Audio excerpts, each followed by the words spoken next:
My name is Daria Caldwell. I'm 41 years old, a recently retired lieutenant in the United States Army. 17 years of service, 4 tours. I spent more time in sand and silence than I ever did around birthday cakes or Thanksgiving tables.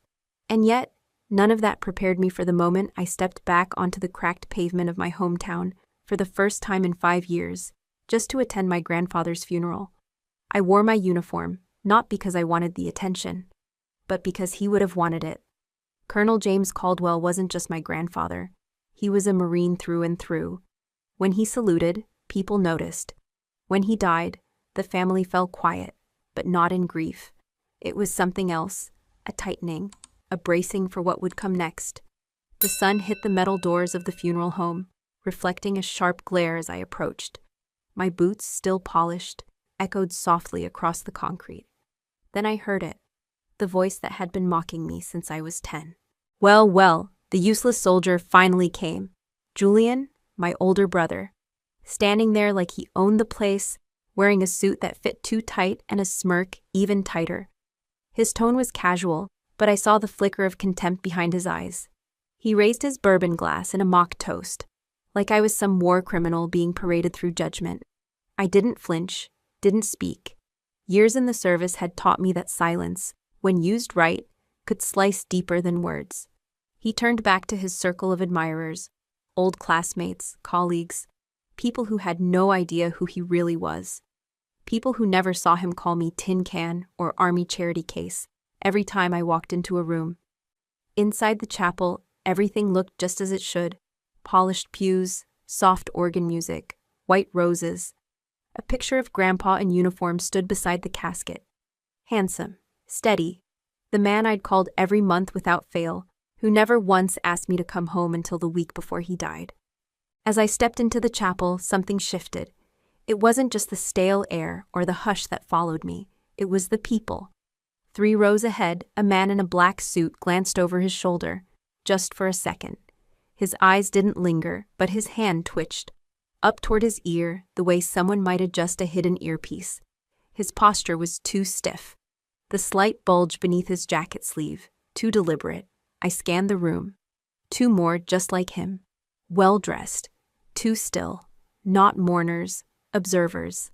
I took a seat in the last pew and rested my gloved hands in my lap, but inside, my stomach knotted. Something was wrong, very wrong. I didn't come home to start trouble, but the trouble was already here, and it was watching my family like a hawk. The service began. The pastor spoke gently, mentioning Grandpa's service record, his devotion to the country, and the way he always kept his boots polished, even in retirement. It was true. The man never let anything rust, not even his morals. Julian sat up front, wiping away a tear that wasn't real.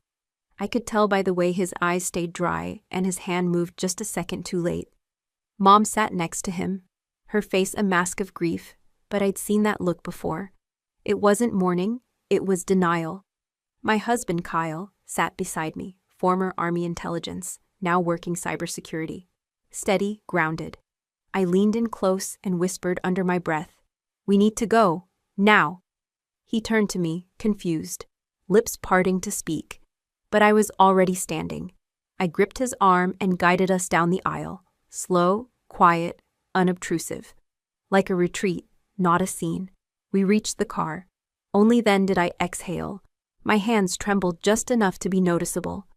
Kyle shut the driver's side door and looked at me. "What was that, Daria?"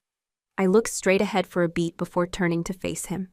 The words came out low, measured. "You really didn't see it, did you?" He frowned. "See what?" I reached into my coat pocket, pulled out my old secure device, still active, though barely legal to use in civilian life. I saw 3 men in that chapel with concealed weapons. One of them was wired. The other 2 kept hands low, body language tight. And Julian, he knew they were there. He was acting. Kyle's expression changed, from concern to calculation. "You think it's connected?" I nodded once. "It's not just a funeral, it's a cover." He started the engine. "Where do we go?" I gave him the answer I'd rehearsed since the moment I saw that first movement in the crowd. "Somewhere safe, then I make the call." 10 minutes later, I was on the phone. It took less than 30 seconds. No names, just the code. This is Lieutenant Caldwell, 17 Delta. Barton Avenue Funeral Home. Suspected reactivation of Operation Peregrine. Immediate response required. They didn't ask for more. We sat in silence, parked in a quiet lot behind a closed diner, watching the minutes tick by. Then we heard it. The sirens, 4 black SUVs, lights off, silent approach. Within moments, they surrounded the funeral home. Agents in black emerged, FBI, tactical gear, voices on radios. I didn't need to watch what happened next. I already knew. They were there for Julian, and I was the one who'd brought them. 3 months before the funeral, my phone rang in the middle of a Friday night. Grandpa wasn't one for late calls unless something was wrong. I'd just gotten back from a medical appointment, routine post-retirement checkup, and was still sitting in my car in the driveway, watching condensation slide down the windshield. The screen read, James Caldwell. I answered quickly, bracing myself. Grandpa? There was a pause, like he was checking to make sure the line was secure. Or maybe that he was really ready to speak. Then his voice came through, not panicked, but cautious, low. Daria, there's something you need to know. It's Julian. My heart clenched. What about him? He's not who you think he is, I sighed, resting my head against the steering wheel. This wasn't the first time Grandpa had raised concerns about Julian. He and my brother had been at odds for years, mostly about money, sometimes about politics, but often about values. Still, it had always felt like the typical generational rift. Until now. Grandpa, did he borrow money again? But his next word stopped me cold. There's something going on. Something's being reactivated. His voice faltered, not because he was unsure, but because he was choosing his words carefully. Do you remember Operation Peregrine? I sat up straight. Barely. That's Cold War stuff. You said it was shut down before I was even in high school. It was, or it was supposed to be. Another long pause, then slowly. They're meeting again, quietly, under the radar. Barton, 2 weeks ago. I blinked. Barton? That's our family church. I thought that place hadn't hosted anything since. Exactly. The line crackled a little. I could hear him shifting in his chair. Daria, if something happens to me, don't say that. You'll know where to look. He didn't elaborate. He didn't need to. The Caldwell family wasn't just military. We were intelligence. Discreet legacies, hidden service. Grandpa had trained agents before most people knew the alphabet agencies existed. Are you in danger? I asked carefully. A small laugh escaped him, but it sounded hollow. At my age, everything's dangerous. But yes, if Julian is involved, then this is bigger than resentment, bigger than money. He stopped speaking for a long while. I thought maybe the call had dropped. But then he added, There are files in the workshop, but I've made backups, just in case. I stared into the dark. Why are you telling me this now? Because you're the only one I trust. I didn't know what to say to that. I hadn't been home in years, barely visited. Not because I didn't care, but because the weight of everything back there, it just never lifted. You're still the only one who listens before reacting, he continued. That's why you made a good soldier. That's why you'll make a better witness. I sat in silence, overwhelmed by the magnitude of his words. Should I come home? I finally asked. No, not yet. It's not safe. That word chilled me. Safe. He never used it lightly. Just promise me something, he said. Anything. If the signal comes, if anything strange happens, you don't confront it head on. You observe, you wait, and then you act. I nodded, though he couldn't see me. I will. He hesitated once more, then offered a quiet closing line that I didn't understand at the time. There's more honor in knowing when to watch than when to charge. He hung up. The next day, I told Kyle. He said it sounded like paranoia, maybe even the early signs of dementia. I considered it too. Grandpa was almost 90, but his voice that night wasn't confused. It was calculated, focused. A whisper behind enemy lines, not a ramble from a rocking chair. And just 1 week later, I got the call that he'd died, peacefully, in his sleep. No autopsy requested. That alone raised questions. He'd been active, sharp, still working on his own home repairs. And yet, no warning signs, no illness, no goodbye. I asked for the medical report. There was nothing suspicious on paper, just natural causes. Heart failure, but he had always passed his physicals, never smoked, drank only black coffee and oat milk. And in our last call, he was planning to replace the roof. It didn't add up. Still, I kept it to myself. Maybe I didn't want to believe it. Maybe I thought grief was coloring my judgment. So I buried the memory of that call, shoved it down deep, until the day of the funeral when I walked into that chapel and saw 3 men who didn't belong. And then I remembered every word he'd said. If something happens to me, you'll know where to look. 3 days before the funeral, I landed in Georgia. The air was humid, the sky a dull gray, like it was holding its breath. The drive from the airport to my mother's house was short, but the silence in the car with Kyle felt longer than it needed to be. He didn't ask why I was clutching Grandpa's dog tags in my pocket. He didn't need to. We pulled into the driveway just past 2 p.m. The front lawn hadn't been mowed in weeks. Grandpa would have hated that. He used to trim every edge with military precision, even after retirement. Now the place looked like it was waiting to be forgotten. Mom opened the door before we knocked. She didn't hug me. She didn't smile. She just said, "You're staying in your old room. Don't leave dishes in the sink." It was always like that with her. Practical to a fault. Emotion? Optional. Julian wasn't home, or so I was told. "He's been handling the arrangements," Mom said over a cup of instant coffee that tasted like cardboard. "He's busy." I didn't argue, but I knew Julian. If he wasn't here to gloat, it was because he didn't want to see me until he had the upper hand. That, or he was hiding something. That night, while Kyle helped sort boxes in the living room, I slipped out back. The small garage behind the house had once been Grandpa's sanctuary. He'd worked on everything there. Old radios, army footlockers, maps from 100 places I could barely pronounce. The door was locked, but he'd always kept the spare key behind a false brick near the window. Still there. Inside, everything smelled the same. Old paper, engine oil, dust, and cedar. But something was off. A stack of drawers near the wall had been left half open, like someone was in a hurry.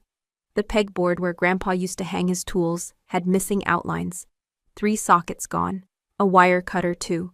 In the corner sat a tall gun safe, disguised like a tool chest.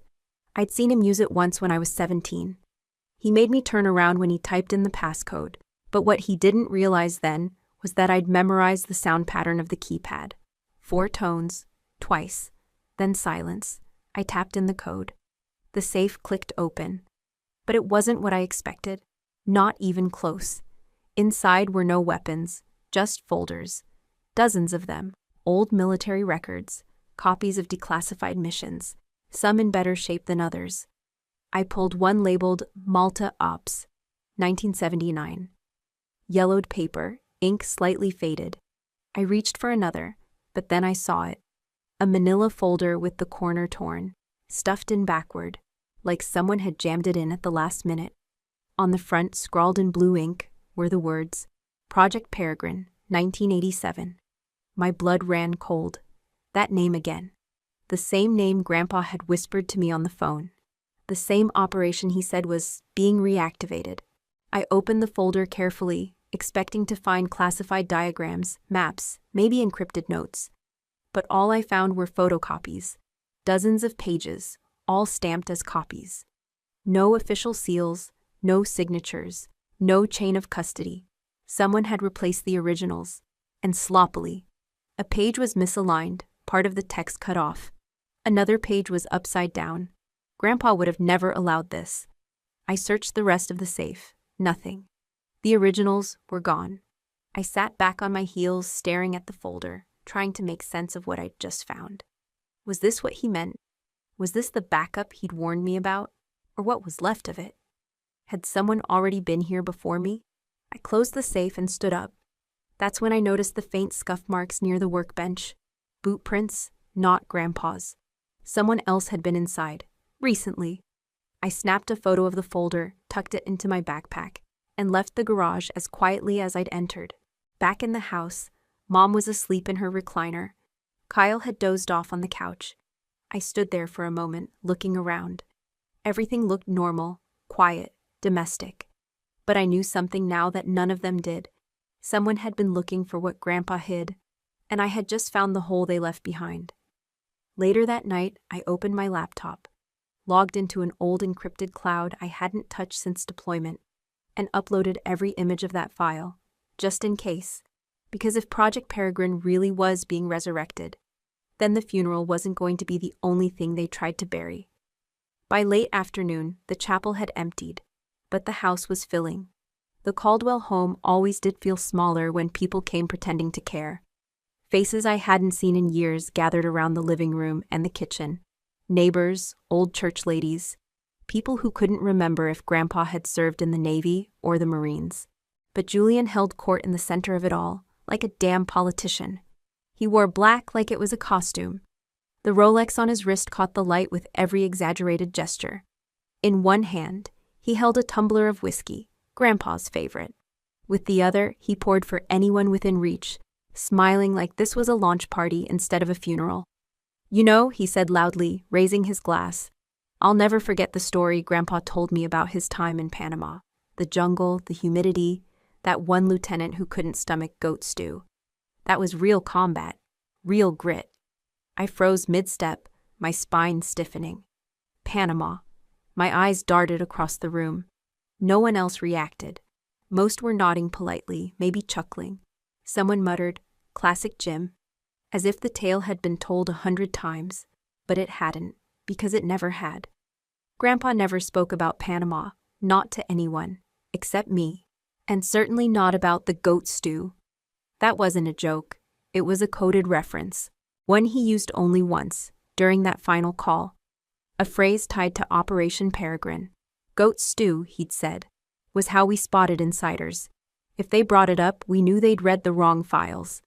I moved closer, standing near the edge of the room. Julian noticed me but didn't flinch. He continued. "And the mission they ran, Peregrine? Oh man. Grandpa said it was the reason the Soviets backed off the Caribbean." Someone whistled low. "Peregrine? That was Cold War, right?" Julian chuckled. "Not officially, of course. You won't find it in any files. But yeah, he trusted me with that one. That was a lie. All of it. Every word." I stared at him, not blinking. He wasn't just repeating old family myths. He was testing, signaling, using classified references, stories Grandpa deliberately shielded. He was seeing who would react, who might know what he'd taken. It was sloppy and intentional. A woman next to him, curvy, dark-haired, vaguely familiar, laughed and touched his arm. "You always make everything sound like a movie," she said. Julian turned to her, voice softer, almost smug. "Truth's stranger than fiction when you grow up in the right family." I took a step back, my fingers clenched. Kyle found me by the hallway, holding 2 glasses of water. "You look like you're about to knock him out." "I should," I muttered. "He's quoting files he never read." Kyle handed me a glass. "You sure he didn't see them before you arrived?" I shook my head. Even if he found them, he wouldn't know what those references meant unless someone explained it to him. That means someone else is involved. Kyle's brow furrowed. "You think he's baiting you?" he asked. I nodded. "And others. That whole goat stew thing? That's a code. Grandpa set it up. Julian's either stupid enough to repeat it, or smart enough to know it's bait." I watched Julian raise his glass again. "To James Caldwell, a real American, a man who kept secrets and built a legacy." I felt bile rise in my throat. He wasn't toasting Grandpa. He was staking a claim. The woman beside him handed him another file folder. No one seemed to notice, and I caught a glimpse of the label, Property Titles, Caldwell Estate.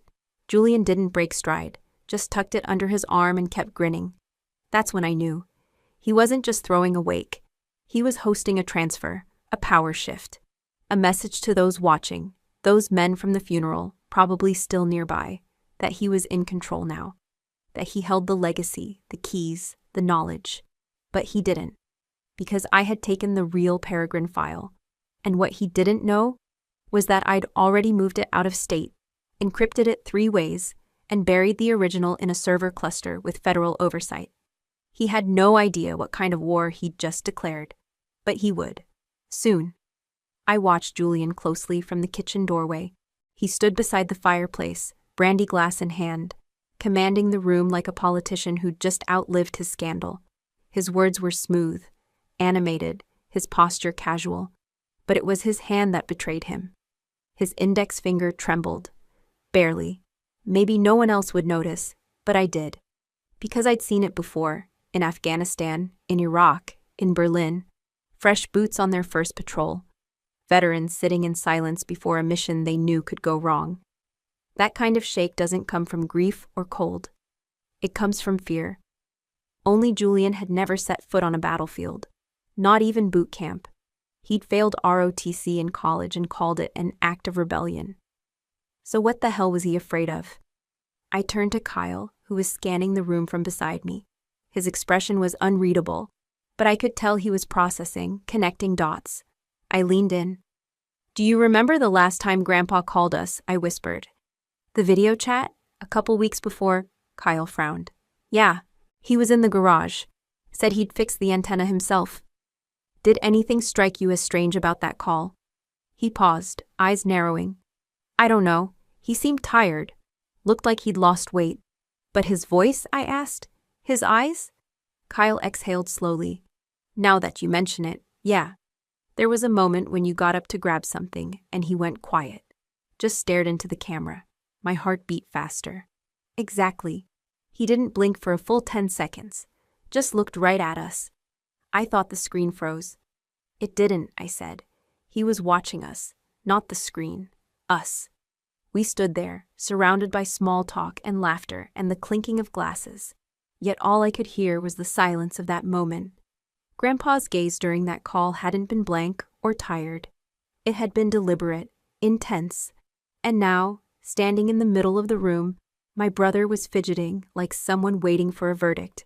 Julian took another sip, hand shaking slightly, and set the glass down too fast. The rim clinked against the table. The woman next to him, same one from earlier, smiled and placed her hand on his forearm to steady it. Kyle followed my eyes. "You think he's scared of being exposed?" I nodded. "He's not in control, not entirely. He's trying to act like he is. But that tremor, that's instinct. That's someone who knows eyes are on him." Kyle's brow furrowed. "The FBI? Maybe," I whispered. "Or someone else. If Grandpa was right about Project Peregrine, Julian might be dealing with people far beyond our usual agencies." A memory tugged at me, something Grandpa once said during a training debrief years ago. "There are some doors, Daria, you don't knock on unless you're ready to be dragged in." That look on his face during the video call, it wasn't resignation, it was warning. He knew. He knew someone had found something. And if Julian had touched those files, if he had reached out to the wrong people thinking he could sell, trade, or leverage. I stared at my brother as he raised his glass again, this time to a story about how Grandpa once escaped a Havana checkpoint using only a smile and a cigar. Another fabrication, but his voice cracked slightly at the end of the sentence, barely noticeable, just enough. That's when it hit me. He wasn't drunk. He was unraveling. I turned back to Kyle.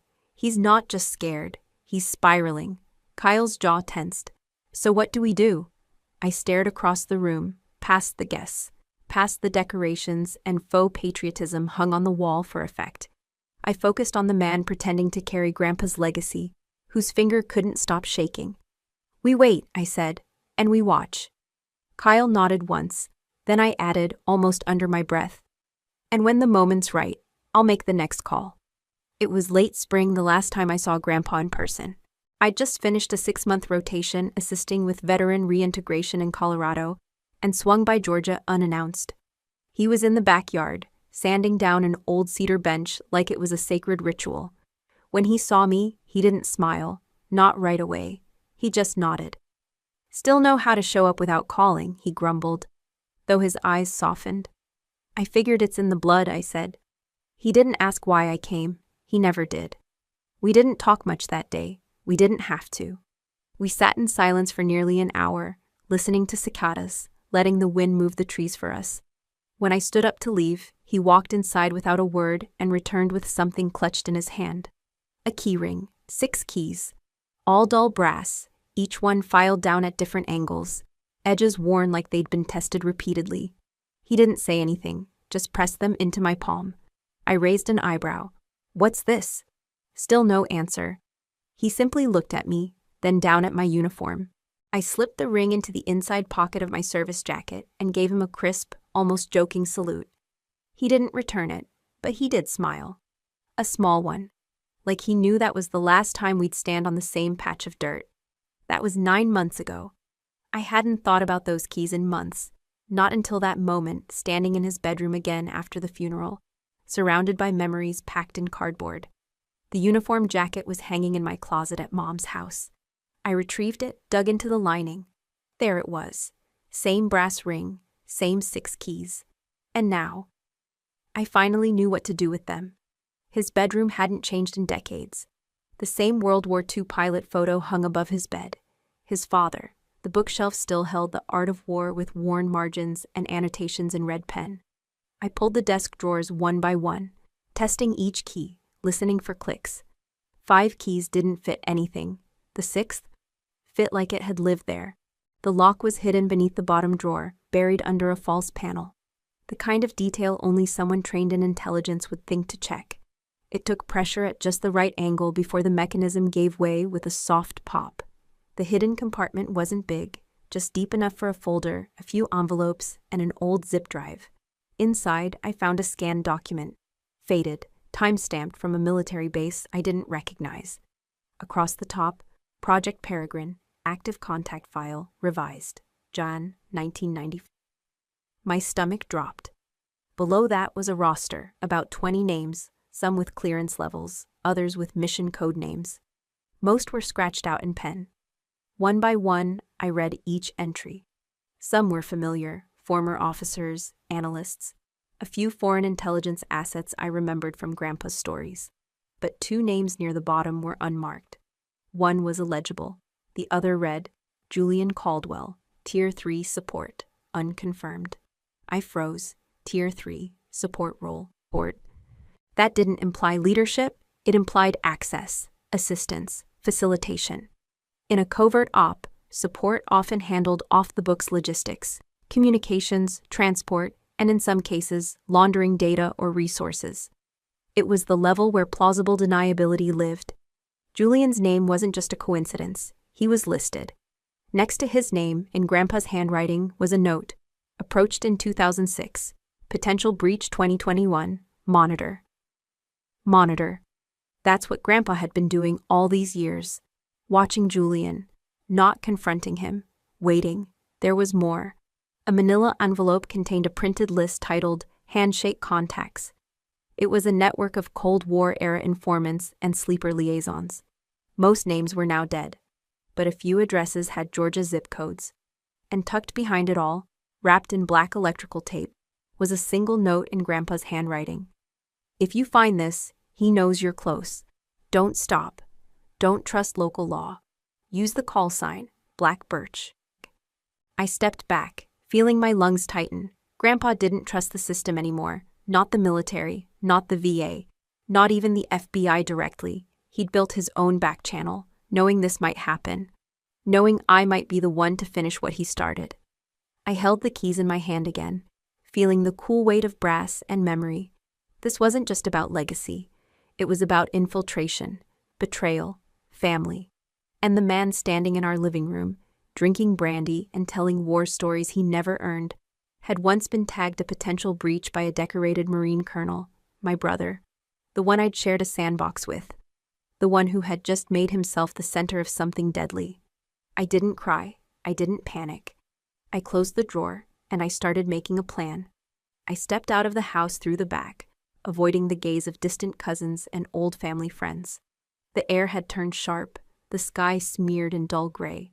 Georgia humidity had finally given way to the kind of cold that made your breath visible, and every decision sharper. Kyle was already by the car, leaning on the passenger door with a look that said he knew what I was about to do.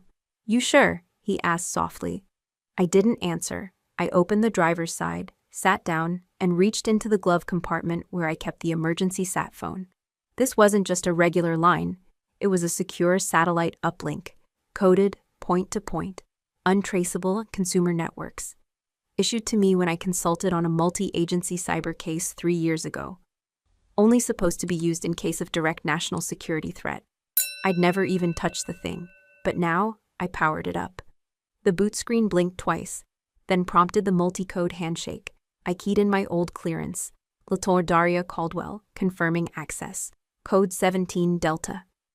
The encryption took a few seconds, then rolled into a live channel. A woman's voice answered, calm, clipped, trained. FBI critical intake, secure line, identify and proceed. I took a breath, felt my spine straighten like it did in formation. This is Lieutenant Daria Caldwell, U.S. Air Force, retired. Security Advisor ID 04371 Baker. Pause. I am invoking Code 17 Delta. I confirm visual and documentary evidence of a reactivated Cold War intelligence trade structure, Operation Peregrine. I repeat, Peregrine is live. The line crackled for a second, then silence. The woman returned, her voice slightly more alert. Code 17 Delta acknowledged. Do you have the originating material in hand? Yes. I recovered encrypted documents from a deceased Marine Colonel, James Caldwell, referencing active informants and compromised channels. I have reason to believe the network is being manipulated by a civilian asset embedded in his family. There was another pause, then typing. Do you believe this asset is aware of your knowledge? Yes, I said quietly. He knows, and he's nervous. What is the asset's name? Julian Caldwell, my brother. Saying it out loud felt like swallowing broken glass. Understood, she said. Are you in a safe location? Not yet, I'm at the funeral reception. Civilian presence high. Local law enforcement insufficient. I don't trust them. Do you request tactical or forensic assistance? I hesitated for just a beat. Tactical. If I'm right, he's not acting alone. There are at least 3 unknown individuals at this event who move like former operators, watching exits, communicating discreetly. Understood. Give us a 10-minute window. Geolocation initiated. Do not engage. Can you secure the documents off-site? I already have a decoy file on premises. Originals are off-site, encrypted, double-key access. A longer pause now. Lieutenant Caldwell, based on your clearance and history, you are authorized for continued observation under Shadow Protocol 6. Do not escalate. Will confirm inbound agents under call sign, Black Birch. I froze. Black Birch. Grandpa's phrase. They knew. They knew this wasn't just a revival of some old case. They had been watching too, waiting. Grandpa must have flagged something years ago, maybe through a back door, and they had kept him looped into the deep channels. I stared at the steering wheel. My pulse slowed. Copy, I said. 10-minute window. Confirmed. End call in 5 seconds. Maintain perimeter. We'll find you. The line dropped. I sat there in the car for a few long moments, letting the silence wrap around me like a second skin. Kyle knocked gently on the window, then opened the door. Well, he asked. They're coming, I said, looking straight ahead. He nodded. So what now? I finally looked at him, eyes clear.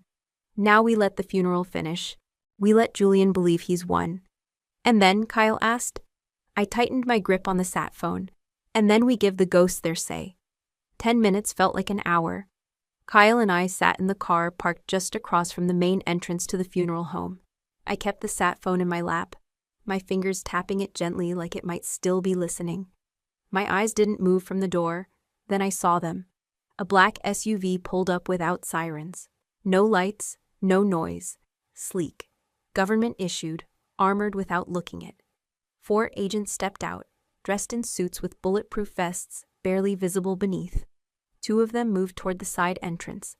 1 carried a slim black case. The 4th pulled out a badge and clipped it to his front.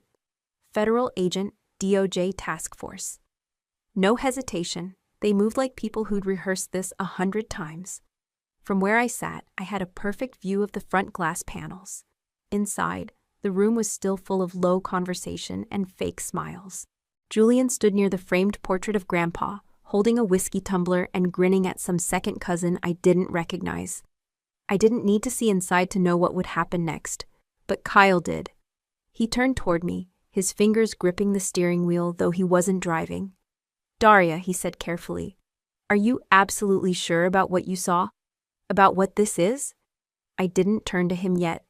My eyes were still on the SUV, on the agents stepping through the front door. One of them touched his earpiece, coordinating. Finally, I looked at Kyle. "I'm not just sure," I said. "I've lived through it." He didn't speak, so I kept going. 17 years of watching how networks hide in plain sight. Seeing how people pass off secrets as harmless favors. I've seen what happens when men like Julian get just enough information to be dangerous, but not enough discipline to understand what it means. Kyle's jaw clenched, his eyes dark with worry. "And what if you're wrong?" "I'd rather be wrong and alive," I said flatly, than silent and sorry. He exhaled. Through the glass doors, the first agent reached the podium where Julian had been giving his little speech earlier. There was no scene, no shouting, just calm discussion. The kind that makes people freeze because they don't understand what's happening, but know it's serious. I saw Julian stiffen. He tried to maintain composure, smiling faintly as he gestured toward the guest book table. But then his hand went to his pocket. I knew that movement, not reaching for a weapon, reaching to destroy something. "Don't do it, Julian," I whispered. One of the agents stepped closer, and I saw another gesture from the man near the side exit. In under 5 seconds, the room shifted. Not panic, yet. Just confusion. Guests moving back, chairs scraping, someone dropped a glass. Julian raised his hands like he was trying to diffuse the tension, but I saw it, the flicker in his eyes. He wasn't surprised. He was prepared for this. I felt Kyle shift beside me. "Why aren't you going in?" he asked quietly. "Because I'm not the one they need to see right now." "I don't understand," he said. "You started this." "No," I corrected him. "Julian did. I just made sure someone finally listened." The agents surrounded Julian now, their formation tight. One took the glass from his hand. Another began speaking to the crowd, something about a federal investigation. Guests were being calmly escorted out the side. I noticed the woman from earlier, the one who had been glued to Julian's arm, pulling out her phone. One of the agents saw her, a brief exchange. The phone disappeared into a Ziploc bag. I felt a sharp pang in my chest. She wasn't just a date. She was part of it. I looked down at my lap, at my hands. They weren't shaking, not anymore. Kyle broke the silence again. "Did he ever have a chance," he asked, "to do the right thing?" I turned to face him. "He had 17 years, I said. "Same amount I gave the country. He used his time for leverage. I used mine for duty." A beat passed. Then quietly, Kyle said, "I still don't know if this will fix anything." "It won't," I replied. "But it stops it from getting worse." I turned back toward the building. The doors were opening now. Julian was being led out, head down. No cuffs yet, but that was protocol for high-clearance suspects. He wasn't resisting, but his eyes scanned the parking lot. And when they landed on our car, I knew he saw me.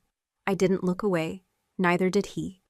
As the agents led Julian out through the funeral home doors, the crowd parted like oil in water. No one knew how to react. Some stepped back instinctively. Others froze in place with half-sipped drinks in their hands. My mother stood near the casket, her hands clasped in front of her like she was still saying a prayer that no one heard. Julian wasn't in cuffs, not yet, but the message was clear. The agents didn't need to make a show of force, just presence, and it worked. Silence fell over the room like snow on glass. Kyle and I stepped out of the car and crossed the parking lot. Not fast, not dramatic. Just enough for people to register that I wasn't just a guest. When we stepped through the doors, I saw her, my mother. She turned. Her eyes widened the moment she saw me. Her lips parted, but she didn't speak. She didn't need to. The room had already done the talking. Her gaze drifted past me to the door where Julian had disappeared. Then it came back to me, and that look, that wounded confusion, cut through me sharper than any bullet I'd ever dodged in the field. I walked up to her. She didn't flinch, but she didn't move forward either. Her arms stayed pressed close to her sides, like she was holding something inside. Maybe 100 questions, maybe none. "What did you do?" she asked, her voice trembling, not with rage, but something more fragile. I stood still, calm.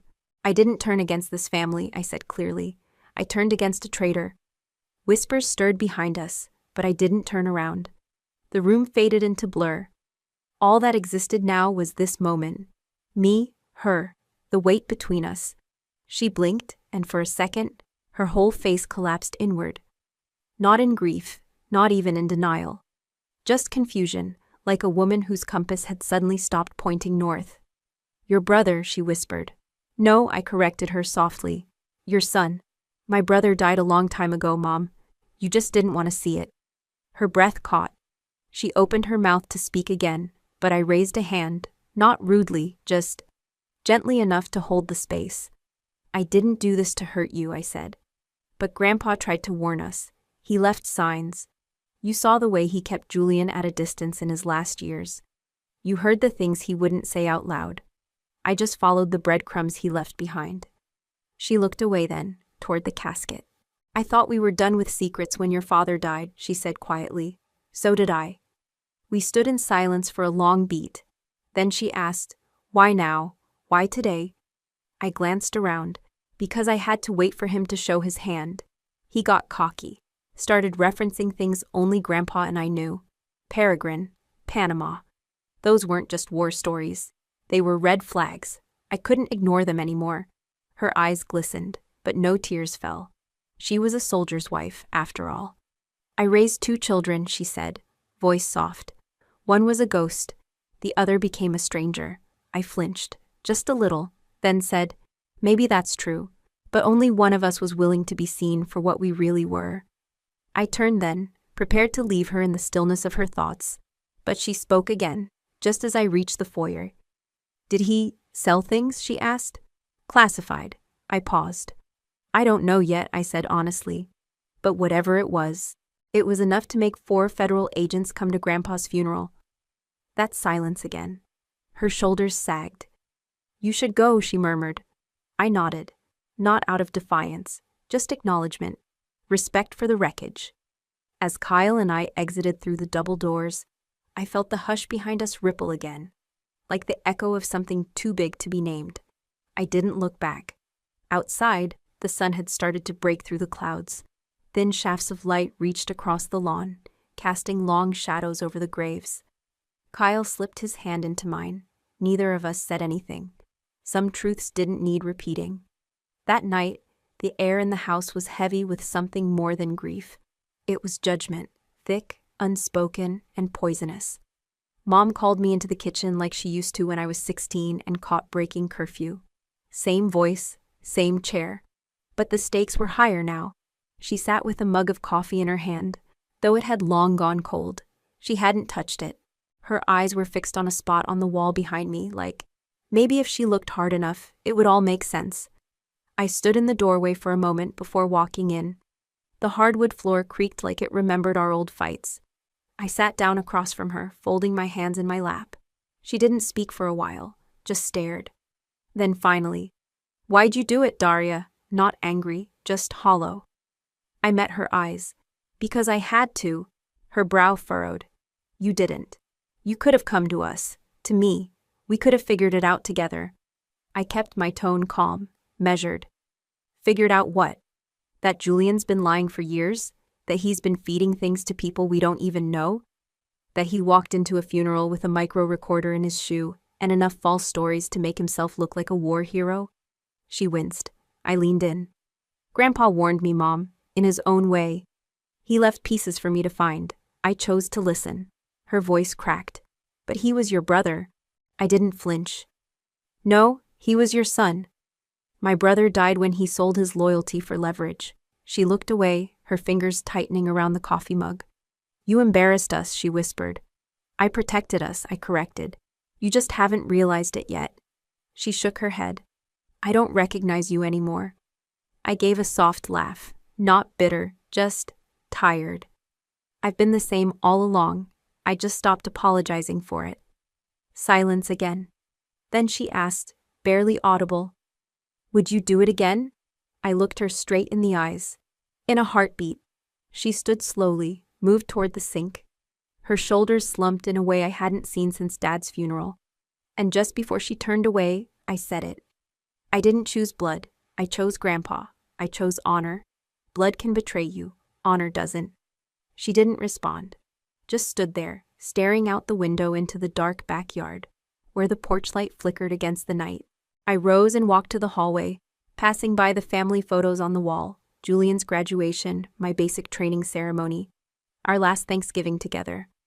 One frame was missing, the photo of Grandpa in uniform. I paused, then walked on.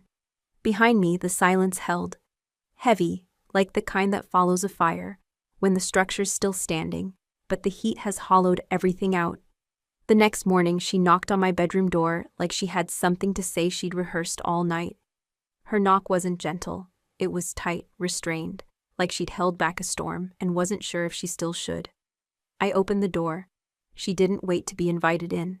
She walked past me, arms crossed, the smell of stale perfume trailing her, same one she wore when Dad was still alive. She stood in the center of the room, avoiding eye contact. "You didn't have to humiliate us," she said. I didn't move. "You didn't have to ruin your brother's life," she added, sharper now. "You could have come to me, talked to me, not the feds." I held her gaze. "And what would you have done, Mom? What would you have said if I told you Julian was trading classified military records for cryptocurrency?" She flinched.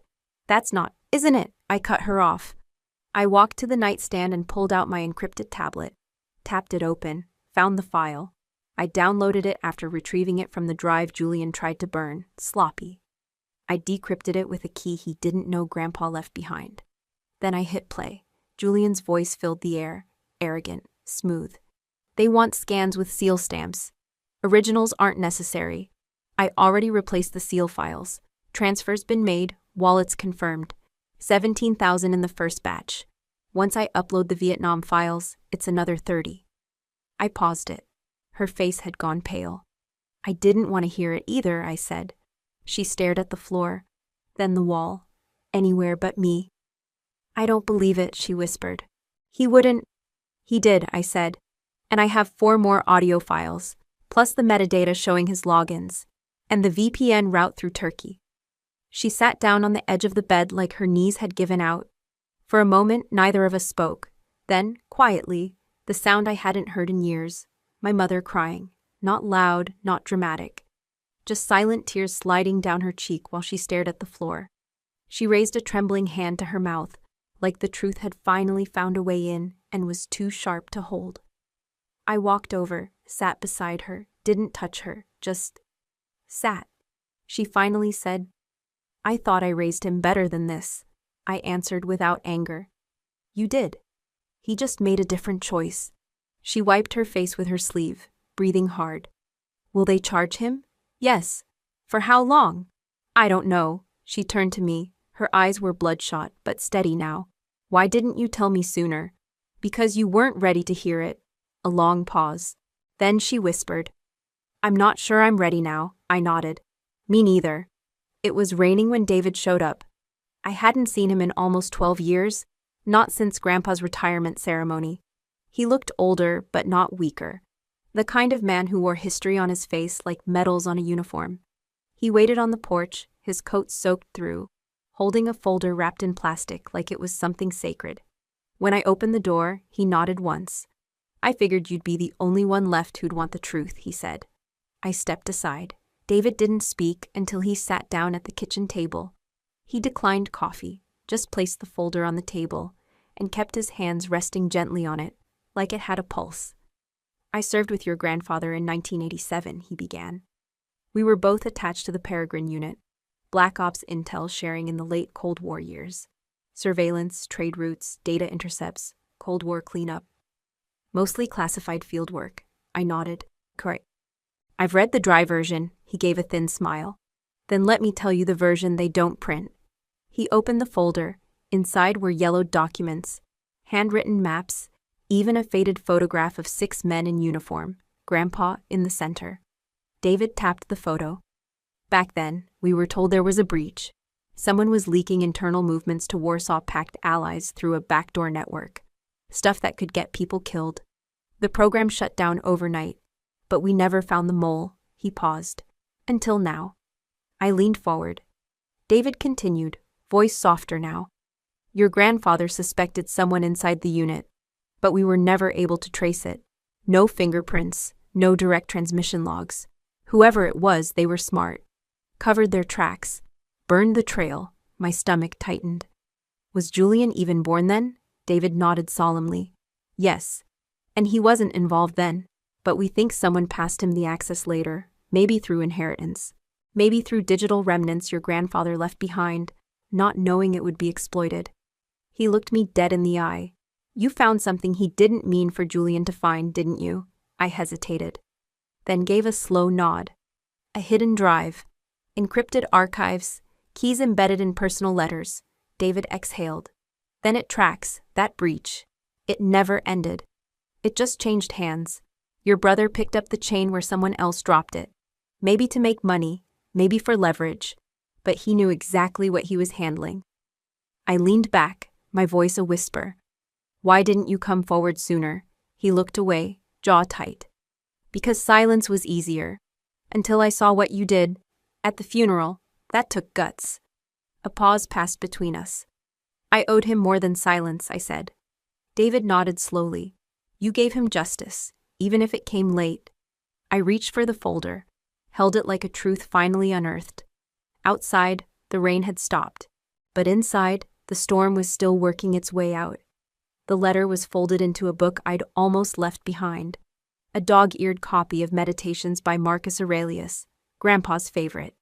He used to quote it to me when I was 13 and thought the world owed me understanding. Waste no more time arguing what a good man should be.